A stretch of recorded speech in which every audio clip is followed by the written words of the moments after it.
Hey everyone, welcome to Garden Fork Radio. We just had to restart the show because I forgot to hit the record button, so not unusual in my world. Anyway, welcome. Today I have my friend Gabe here. He is a inventor, collector, what I consider an electronics expert. He doesn't think so. Computer guy. He has a YouTube channel similar to Garden Fork, but different, and I asked him to be on the show, and here we are, sir. Well, thank you, Eric. So I asked you the question of how did you come to be the way you are, and you were talking about Alaska, so I unfortunately have to ask you to start over. Oh, no problem. As I was saying, I grew up in Alaska on an island, so we were my family was off grid. We kind of got by on various alternative energy and scavenging and repurposing stuff. My dad was self-employed as a commercial fisherman, so we didn't always have a steady income. It just depended how the fishing season was. So we were very good at making do with what we had, not throwing something away if we didn't have to, if we could fix it or make it into something else. And that's kind of the background of my YouTube channel and my hobbies. The YouTube channel is called Save It for Parts. And that comes from something I said when I was a kid. Apparently, my mom was going to throw away some toy of mine that was completely destroyed, and I said, "No, save it for parts." And I took my toys apart and made them into some, horrifying Franken toy. And I guess that describes my YouTube channel as well, is taking things apart and putting them back into something they were never intended to be. Very much like, hey, let's try this and see what happens. Yeah, definitely. My whole thing is trial and error. I do some amount of planning, but a lot of it is just, let's take out all the screws, see what the components of this thing are. Let's see, can we make it do something else? And if it breaks, then, at least we got some more use out of it without just sending it straight to the dumpster. So in your videos, you mentioned that you're buying things in auction and stuff. And I'm curious about that because you bought like a pallet full of vinyl billboards, and I'm like, where do you get that? Yeah, so there are, and I've seen these pop up a lot more lately. There are a lot of online local auctions. So similar format to eBay where you put in your max bid, but they are locally sourced. So it'll be a company going out of business. It'll be like some company that has all the store returns from a hardware store, or estate sales have started to go to that format. I used to go to a lot of estate sales and garage sales pre-pandemic, but these days not everybody wants people going through their house, so a lot of those things have gone to online auctions.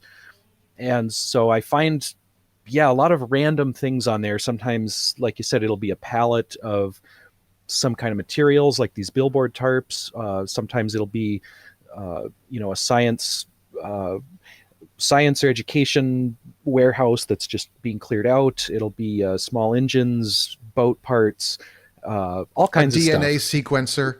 Yeah, random stuff. And there are so many of these websites that, some of them get popular and you get outbid on stuff. Other ones, they've just started out, nobody knows about the website. You can go in there and, throw a $10 bid on everything, and you might end up with way more stuff than you wanted. So I'm kind of naive about this. Where do you find these auction websites? I guess I've searched around for a few. I managed to get on some mailing list somehow. I don't even know where it started, but I get these emails now from these companies that start up new auctions, and some of it's spam, but some of it's interesting. So. Because I live in New York City, and now I have to figure out whether these things exist here. I'm sure they there's some they pretty do. Wild stuff. And there are also state. So each level of government usually has some kind of surplus auction. So there'll be like a school district; they'll have all their old computers. The state will have like snow plows. The city will have old city buses. The feds have like, I don't know, you can buy like a C-130 or something. So every level of government has these auction sites where they try to unload their unwanted stuff. And sometimes that goes for, pennies on the dollar. But then you have to, if you buy a C-130, you have to drive out to Arizona and cut it up into small enough pieces to move. So that's something I haven't done yet. But, a C-130 is an airplane. Right. Yeah. And I'm being a little um, a little facetious there. I'm not actually looking for a airplane, but it's something I've actually considered a little bit in the past. So Explain that one to your partner. yeah, that's we ended up with a monorail, but that was maybe another story. So, So I I have been trying to figure out how to build a wind turbine for a while. I have people around here throw out treadmills, oh, sure. and I'm always walking the dogs, and I'm like, oh, when I come back, I'm going to go get my tools and take the motor out of a treadmill, which if you spin it, it generates DC power. Sure. And it's staring me in the face. And then I was thinking about some kind of turbines. I think it's a circular turbine. I don't know if it's called a what the name, if that technical name of that is, but and my part is, how do I hook up the the whirly gig basically to the motor? You were talking about one of your videos how you had a smaller pulley and a larger pulley, and the windmill, the turbine was not going to be able to turn that motor because of the way you had it geared. So how would you change that? How would I change that to make it that the turbine turns the motor fairly easily? Well, I'm not an expert on these. I've gone through probably three or four very poorly made wind turbines just out of trash, and But they I think my worked. best one lasted about a month before it kind of all exploded into pieces. It tore itself apart. So yeah, I have not found a way yet to engineer it for longevity or efficiency. um, yeah, I believe you're talking about a vertical axis turbine where That's it's it. looks kind of like an egg beater or like an upright. Yes. And those are theoretically more simple because you don't have to have the whole thing turned to face the wind. It's supposed to work in wind from any direction, and then you don't have to have a commutator ring. You don't have to have with the traditional wind turbine, you need a way to avoid high winds, so you have like a furling system or some kind of a reefing Like a system. governor. Yeah, and so all that adds complexity. The vertical turbines are a little simpler to build. I think they're a little less efficient, but that's kind of the way I've been going in trying to build those because they eliminate a lot of those parts. But again, I have not found a design that works reliably and holds itself together and generates more than about, I can generate enough to charge a cell phone with the one I built, but I saw that. I've not been able to charge like a car battery yet. I thought that was really brave for you to plug your cell phone into this kind of Yeah. untested turbine. Yeah, every now and then, like I said, I do a lot of things by trial and error, and every now and then the blue smoke comes out, and I can't use that device anymore. But yeah, in general, I haven't destroyed anything too expensive. The other fascination I have, what I think is similar, is I love railroads and old abandoned railroad tracks and stuff. Oh, And sure. up in New England, where I have a little house up there in the woods, and you can see the rail bed of the old lines that would go through the small towns up there. And I'm like, oh, why aren't the rails there? I could make a little car. But you actually made several rail cars for just this kind of thing. I did, yeah. So I have some friends over in Europe who do this, and there's abandoned railroads all over Europe, which is kind of the dream for me. But we have fewer here because the tracks get torn up for scrap metal pretty quickly Hmm. after the railroad goes abandoned, which is probably why you don't have rails on yours. In fact, the track that I use over close to me, there's a couple. There's one in a park near me that's just completely public, basically, and then there's another one that's always on the verge of being turned into a bike path, and they've been kind of slowly pulling the track up on that, paving it over, disconnecting it from stuff. And that one probably won't be around much longer. But yeah, I wanted to get some use out of it while it was still there. So I've been building a variety of little vehicles to ride on that track. How did the sailboat one work out? Not very well.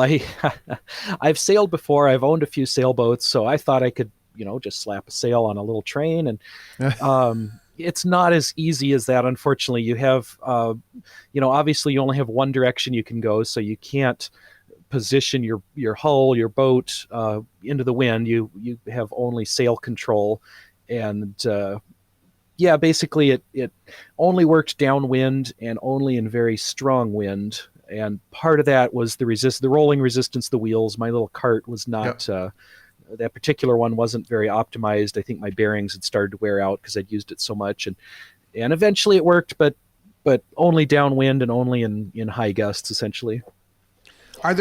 Do you have like a group of friends to help you with this, or is this like a solo thing, or?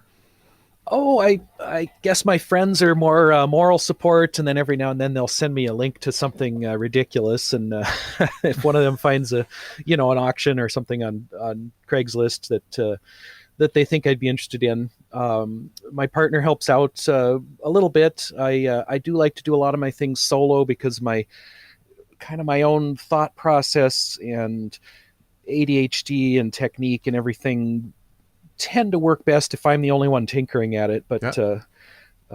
so a lot of it's solo, I guess. Yeah, my friends stop by and then they leave. Yeah. Every now and then I can pawn something off on friends. Like if I have a project I'm finished with, or once the boat pile grows a little too high in the backyard, I'll start, posting in my friend group and saying, "Hey, who wants this beat up kayak, or who wants, an old sailboat with no sails or something like that."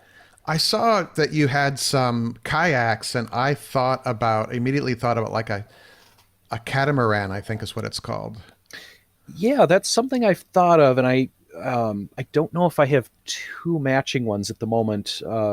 That was that was something that came across at work. I do some property management for my day job, and one of our tenants was throwing out all these really damaged kayaks. They were former rental kayaks that were basically too damaged to be safe to rent out or too ugly, and they were just going to chop them up and put them in the dumpster. And I spotted that, and I said, "Hey, I'll take those, and I can Yeah. find homes for them or do something with them." So I got kind of a mix of mismatched, damaged, beat up kayaks, and I've been learning how to plastic weld and put things back together and fix things up like that. My grandfather was a building super in the South Bronx Oh, in okay. a big apartment building, in New York City, they're called pre-wars. They were built before World War II, Okay. very large, with like sunken living rooms. You'd walk in, and the living room it was kind of neat. They were beautiful apartments. And he lived in the basement, and we would, visit on the weekends. And there was a storage room, and he knew what people in the building wanted to get rid of. They'd say, "Hey, could you get rid of this for us?" And so he would save some stuff for us.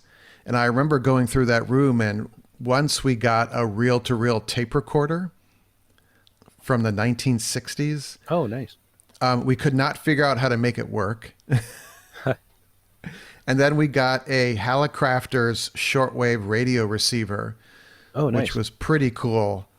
It had the metal box that was powder coated, and it hummed. It had tubes in the back, and we literally threw a copper wire into the tree for an antenna. Okay. But it worked out really well. It was like so much fun to play with. Yeah, that sounds great. I experimented with, well, I still do experiment with radio a little bit. I have a ham license. I'm not very good about actually getting on the air and transmitting. I mostly just listen in various things, but yeah, that's a lot of fun. I was super intrigued by the fact that you could listen to satellites, and you built the simplest antenna in the world to do it. Yeah, it's surprisingly easy to hear a few different things from space. You can hear the space station. They have a ham radio repeater. That's something I'm playing with right now. Oh, wow. And then there are a couple ham satellites, which I haven't quite. They're usually pretty small and faint because they're on the cheap side, but I haven't gotten too much out of those yet. But there's weather satellites that are pretty easy to pick up. There are some military satellites that people abuse a little bit that I did a piece on.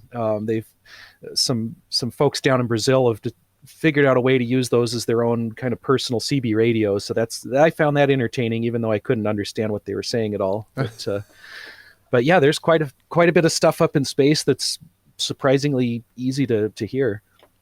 So the space station, is that you can hear the voice transmissions? You can hear they have an amateur radio repeater up there, so people on the ground can basically bounce off of it, and hams will use that as a way to get longer distance. And then they will do events up there where the crew will transmit things. They'll talk to schools. They'll send down. There was one I did where they'll send these slow scan TV pictures, where it's basically it's like a very staticky radio PowerPoint where they'll send these like slides or pictures down, and it's fun to pick those up, decode them, look at the pictures they're sending. So all very very amateur, very kind of low resolution, but a lot of fun to play with. That's, to me, that's amazing. So, because you had one about you mentioned the people in Brazil. There are these Defense Department satellites up there that were not encoded in any way, and they were called, in other words, repeater. So you can send a signal up to it, and it'll resend it down, essentially, right, making your signal be able to travel farther. And because they didn't somehow put a gateway, some sort of digital, hey, keep out, I don't know, for a lack of a better word, keep out sign on their satellite, right, you can use it to bounce stuff off of.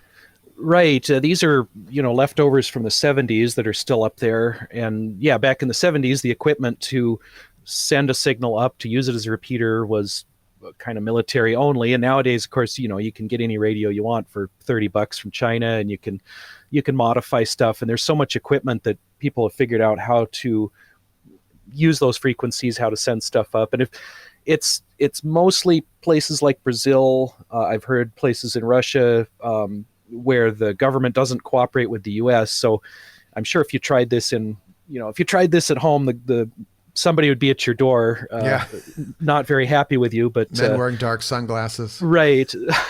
But in Brazil, these truck drivers use it, and basically nobody goes after them for it. Hey, real quick, one easy way to support Garden Fork is if you're going to shop online and use Amazon, please use the link to our storefront. The link is in the show notes here. If you click on that, it'll open it up in your web browser. If you're on a laptop or desktop, it will open it up into your app, ideally if you're using the Amazon mobile app. Please shop locally. I go to my local hardware store first. If I can't find it there, then I go to the orange or blue store. If I can't find it there, then I order it online. So if you are shopping online, use our Amazon link, amazon.com/shop/gardenfork. The link is also in the show notes. Thank you. So another one that I really loved was your robot submarine, which I thought it blew me away, because I see these shows where they're looking for sunken treasure or the Titanic, whatever, and they have these little submarines that are controlled from up above, and you built one. Yeah, that one was fun. And it's definitely, again, an amateur piece that doesn't function quite as well as what you could buy for, if you buy, I think the entry level DIY underwater drone on Amazon is probably $1,000 if you want to get one of these. That's made by an actual company. And then if you want the one that goes down to the Titanic, I'm sure that's hundreds of thousands of dollars. Whereas mine is, $50 worth of PVC tubing and a camera and some spare parts, and it mostly works. I've sent it into some flooded caves that we have around here, and mostly I got a dive certification years and years ago, but I like caves, but I am far too leery to combine those two things. I wouldn't go cave diving myself, but that's one of the more dangerous things you can do. So anyway, so I built this little robot to do it for me, and it works okay. It gets, it runs into the wall sometimes. It gets tangled around its own little tether, but it's a pretty cool way to go see what's down in these flooded holes, and if it gets stuck somewhere, I'm just out $50 instead of myself getting stuck in there. Or thousands of dollars for the Amazon submarine. Right, yeah. You can, I think it's on Alibaba, you can buy like electric cars from China that are, and electric boats. I've seen there's a guy, it's called E-Bike School on YouTube, and he bought the cheapest electric car from China he could find, and then he bought an electric truck, and he bought an electric boat. So it's Yeah, amazing what's out there. But right. I like the idea that you build it. So I'm I always I lust after the mini excavators that are on there because you can buy those for, $3,000-4,000 US, but then of course it's 5 to 10 to ship it over. So the shipping from yes. some of those sites is a little too much. But I'm always on the verge of trying to think if I could get one of those excavators, and I could do a lot of damage to my yard with one of those. So, Yeah, I have a small Kubota tractor with a backhoe on it, and okay. you can get yourself in trouble. Yeah. Hey, let's try this. What saves me is that the mini excavator is so much easier to maneuver around in tight spaces. And even though I have a smaller tractor, it's only a 23 horse tractor. You have to back it up to what you want to work on to use the backhoe. Oh, sure. So it kind of makes me behave. What it's really handy for is cutting firewood, Oh, sure. because it'll haul, it can take a 12-inch log and hold it up in the air, and you can just cut, whatever lengths you need from that. Because I cut firewood for a friend of mine up there. And then you Okay. can also just drop the logs onto the log splitter. So it's a very expensive log mover. Yeah, yeah. Well, that's handy. That's really. I've moved plenty of logs myself. When we lived in Alaska, we cut a lot of firewood and we split a lot of logs, and it was yeah, it would have been handy to have something like that. But I can see the desire to have the mini excavator. I saw one. I know this is a very YouTube centric show today, guys, but I saw there's a guy named Marty T, and he had a friend that has one of these very inexpensive mini excavators, and it broke, Mm, and he took it apart and fixed it. I think okay. it's a single cylinder engine that runs that thing. Yeah, they're not much for power. It's just a little tiny. I think they're hydraulic, and then just a little yeah, a little pump on there. But I don't know. I guess if you had like a bunch of vegetable gardens or something, that might come in handy, or just kind of light digging. I don't think it's going to dig a 3 foot trench. I could be wrong. Yeah, we I help out at a property out in Wisconsin where we have some tunnels, and I've thought about trying to build some sort of little electric device to work in the tunnels. But the only device I have that would work for that is my little potato cannon tank, and I Yeah. don't know if I want to take apart my tank to make a make my own bobcat or whatever. Well, that's actually the last thing I wanted to talk about in the show was Sandland, which I was mystified by, and now I'm intrigued by, even though I'm claustrophobic. Okay. Yes, Sandland is my friend's kind of life dream of he's been into mazes and tunnels and three-dimensional kind of passageways. So he bought this property about a decade ago now, and he's been digging tunnels under it. And he doesn't do a lot with the surface. He's got a few acres of surface land, and so the rest of us, friends of his, when we're not helping him dig tunnels, we build ridiculous things up on the surface. So I think, like I mentioned earlier, I got an old monorail from the zoo. We plopped that out there. No track, it just sits there. But another friend of mine came across a Burger King that was being torn down, and they gave him the entire playland, so all of the plastic, child-size hamster tubes and all that, and we're slowly getting that rebuilt, and we have a variety of other projects like that out there. So it's kind of a big adult playground, I guess. So there did when he bought it, did he look for it because it's sandstone you're digging through? Did he search out an area of Wisconsin that was known for its sandstone, or did he kind of luck into it, or? He went to looking for sandstone. Yeah, in this region, I'm in St. Paul, so kind of in our region of the Midwest, we have a lot of sandstone bedrock, which is pretty easy to dig through. There are natural caves in the sandstone. There are these brewery caves from probably the 1850s. There are mushroom caves, sand mines, all kinds of things that people have dug out over the years. And so we know that the sandstone's easy to dig. We know that it stays stable for hundreds of years because we can look at some of the historic examples. And then, yeah, so my friend bought this property that had sandstone bedrock, and he's been using some of the old techniques to dig, but also we use modern tools like electric jackhammers and things like that. How do you, because I've seen you guys and you actually got two of the tunnels to meet up. How Right. do you map that out in a 3D way, how do you know how you're going to match up the tunnels if you're coming from two different directions? Well, we do our best. I haven't. I've done some cave mapping on my own, but I haven't done a lot of the mapping at Sandland. I have another friend who's got a. I think it's called a disto. It's like a fancier version of one of those electronic distance measurement devices that has an internal compass and some gyroscopes, and it can do kind of three-dimensional surveying where Okay. you set a post in the ground, you set another post, you say, well, it's this angle, this distance, this kind of inclination between the two, and we do our best to make a loop, which is it can be a problem. You could see we didn't know in that particular video, if you're talking about the one I'm thinking of, we didn't know exactly where it was going to break through. So we were sitting in one tunnel, Yeah. kind of listening to the wall, going, well, is it going to be here? Is it going to be here? When you do a large loop with a lot of survey points, if there's, say, a 0.5% error in each shot, by the time you've done 100 shots, you've got a more significant error. So it's partially hoping for the best and partially doing our best to do some math and do some surveying. So mixture of both, I guess.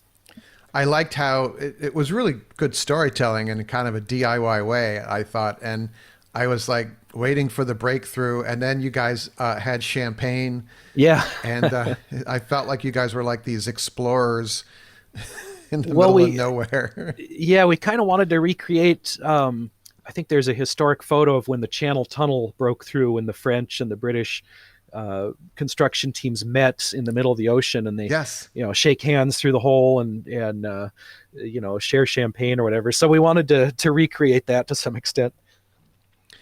They've recently built a new subway tunnel here in Manhattan under the East Side, and they used this giant machine. And when they broke through several times, they had video of that. And all of a sudden you're in this tunnel and this giant machine comes, well, it spins basically through. And all of a sudden it's this thing staring at you. I met a guy at a party a while ago who's probably like 85 years old. And he said that he was an engineer on I believe the Hoover Dam, and that he surveyed the tunnels and told the tunnelers where to dig. Oh, okay. And that must have been amazing because back then they had very analog equipment. Right. And just to be able to do the math on that it just blows me away.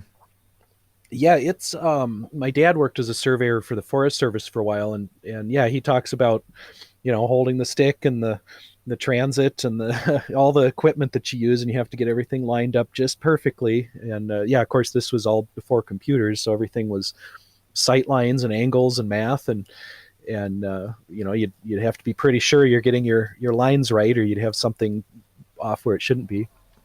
Can you imagine digging a water tunnel for the Hoover Dam and it doesn't line up? Oh man.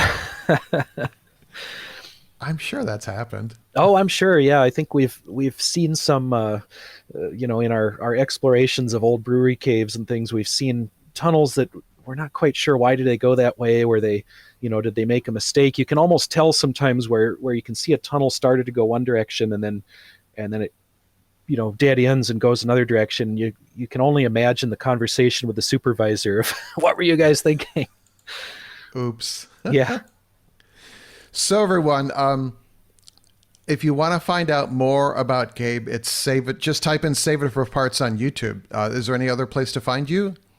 I do have a website. It's saveitforparts.com, and I don't update that as much as I should, but most of my content is on YouTube. So I'd say all my my more interesting recent projects are on there.